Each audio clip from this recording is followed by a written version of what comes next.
अपने काम संपन्न करते हैं, लेकिन कुछ चंद फॉलोअर्स के लिए और चंद कमेंट्स के लिए और कुछ लाइक्स के लिए ये मीडिया वाले इतने ज़्यादा बिक चुके हैं। और मैं देख रही हूँ कि कुछ फेमिनिस्ट जो हैं वो एंकर्स कह लीजिए या पूरे मैं इसको आज डिफेंड कर रहे हैं ये और मुझे कंगना रनौत जी अपना जो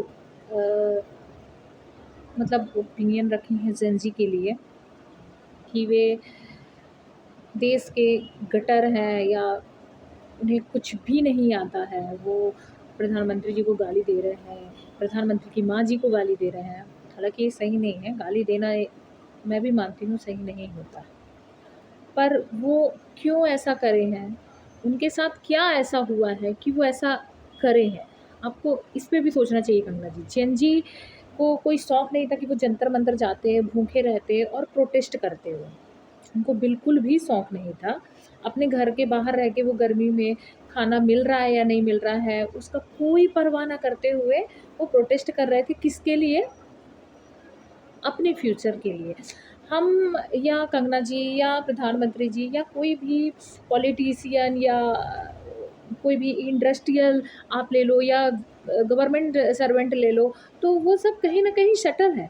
बट जेन ज़ी अभी सेटल नहीं है और जो सेटल नहीं है, उनका पेपर लीक हो रहा है, सिर्फ़ नीट का पेपर नहीं हुआ है। मैंने इसके पहले वीडियो में बताया था कि एसएससी हुए हैं, गवर्नमेंट में हमें एग्रीकल्चर में अभी कुछ वैकेंसी निकली थी 2021 में, वो पूरा पेपर लीक हुआ था। तो ये एक ऐसी व्यवस्था हो गई थी कि वो टूट चुके थे और जब टूटता है ना कोई, तो वो ये नहीं देखता है कि मैं क्या कर रहा हूँ। हालाँकि ठीक है, पर उन्होंने प्रोटेस्ट में अगर उन्होंने किया है और इस चीज़ को एंगेज्ड हुए हैं कि हमें शिक्षा मंत्री देश के नए होने चाहिए और भी चीज़ें जो भी उन्होंने कहा है, तो वो मेरे हिसाब से तो सही था। पर आप बीजेपी की एक सांसद हैं, एक पॉलिटिशियन हैं, इंडिया में आप महिलाओं को भी एक रिप्रेज़ेंट करती हैं, जब आप एक पॉलिटिशियन सीट पे बैठती हैं एज़ ए सांसद, ये कोई छोटी-मोटी बात नहीं है। आपने पूरी जेन ज़ी की गर्ल्स को क्या-क्या नहीं बोल दिया कि वो हाउसवाइफ़ नहीं बन सकती हैं।